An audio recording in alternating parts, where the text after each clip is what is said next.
निमगाव शीत शवपेटीचे देवेंद्र साहेबराव इंगडे, मुन्ना इंगडे, आई सौ कैलासवासी पुष्पावती इंगडे यांच्या प्रथम स्मृतिदिनानिमित्त लोकार्पण करण्यात आले।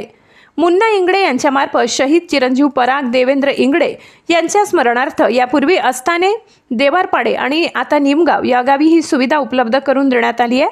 भविष्यात मागणीनुसार निष्पृहपणे हा संकल्प कायम ठेवण्याचा त्यांचा निर्धार आहे।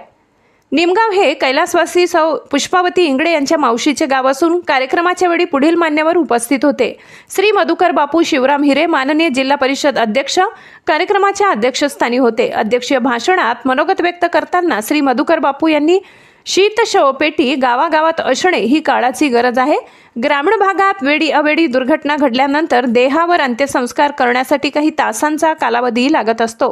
परगावी असलेले नातेवाईक व आप्तेष्ट यांना येण्यास लागणारा कालावधी तसेच रात्री अपरात्री अंत्यविधी करण्यासाठी येणारी अडचण लक्षात घेऊन दरम्यानच्या कालावधीत देह सुस्थितीत ठेवण्यासाठी शीत शवपेटीमुळे खूपच मदत होते। मोठा भाऊ हिरेसर यांनी कार्यक्रमाचे सूत्रसंचालन करताना आईवडिलांच्या ऋणांचे अतिशय ओघवत्या वाणीत महत्त्व विशद केले। समाजात दातृत्वाची भावना वाढीस लागून तरुणांनी पुढे येऊन ग्रामविकासाच्या कामात स्वतः पुढे येऊन हातभार लावावा असा संदेश दिला। प्रमुख पाहुणे म्हणून सरपंच डॉक्टर जयश्री बागुल तसेच दुर्गादास मोतीराम नंदाडे, अरुण पांडुरंग हिरे, बळीराम सुखदेव अहिरे, काशीराम पुंजाराम हिरे, निंबा कारभारी हिरे, ज्येष्ठ पत्रकार श्री विनोद अहिरे, चिंतामण अर्जुन हिरे, भाऊराव चाराचंद हिरे, आत्माराम गगन हिरे, धर्मा नामदेव हिरे, साहेबराव पर्वत हिरे, दशरथ सुपडू हिरे, साहेबराव हिरे, किसन हिरे, बबलू हिरे, बळीराम वाघ ग्रामस्थ यांची उपस्थिती होती। या प्रसंगी सेवानिवृत्ती निमित्ताने श्रीमती शोभा हिरे मुख्याध्यापक यांचा सत्कार ज्येष्ठ पत्रकार श्री विनोद अहिरे यांच्या हस्ते संपन्न झाला।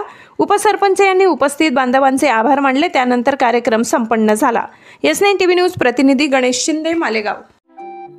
आपल्या चॅनलला नक्की सबस्क्राइब करा, बेल आयकॉन दाबायला विसरू नका।